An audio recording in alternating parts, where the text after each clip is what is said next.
Adlaw nga Sabado karon mga kaigsuunan.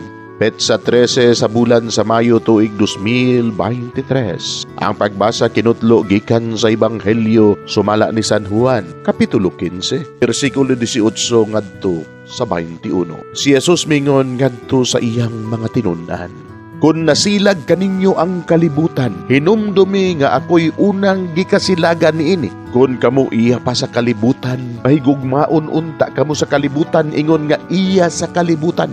Apan gipili ko kamo gikan niining kalibutana, ug kamo dili na iya sa kalibutan. Busa nasilag kaninyo ang kalibutan, hinumdumi ang akong giingon kaninyo. Walay ulipon nga labaw sa iyang agalon. Kung gilutos nila ako, lutoson usab kamo nila. Kung tumano nila ang akong gisulti, tumanon usab nila ang inyong isulti. Apan kining tanan, buhato nila kaninyo tungod kanako, kay wala man sila makaila kaniya nga nagpadala kanako." Mga igsoon, ang Ebanghelyo sa Ginoo. Daygon ikaw, O Kristo.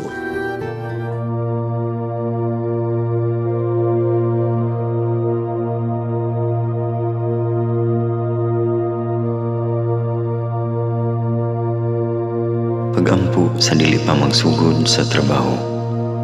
Magampo kita sa ngalan samahan sa Anak ug sa Espiritu Santo. Amen. Langit no namong Amahan, sa among pagsulod nining trabahoan, among gidala ang imong presensya uban kanamo. Among gipamulong ang imong kalinaw, imong grasya, imong kaluoy, ug ang imong perpektong hanay sa among mga trabaho. Among gipadayag ang imong gahom labaw sa tanan, diha sa mga butang nga among mahimo, masulti, mahuna-unaan, ug mahukman sulod nining adlaw. Ginoo, nagapasalamat kami sa gasa sa kinabuhi, niining bagong adlaw, niining kahigayunan nga kami nakasulod sa trabaho ug mamahimong parte niining nga grupo. Salamat sa mga gasa nga imong gitugyan kanamo. Hamong gamiton kini diha sa pagimaya kanimo. Hatagi kami sa kusog ug kadasig sa pagbuhat sa among mga trabaho. Panalangini ang among mga proyekto, mga ideya ug kusog, aron sa ingon bisan sa pinakagamay namong mga kalampusan, magahatag kini sa imong himaya. Ubani kami, Ginoo, sa among pagtrabaho nining adlaw. Puna kini nga lugar sa inspirasyon ug kusog.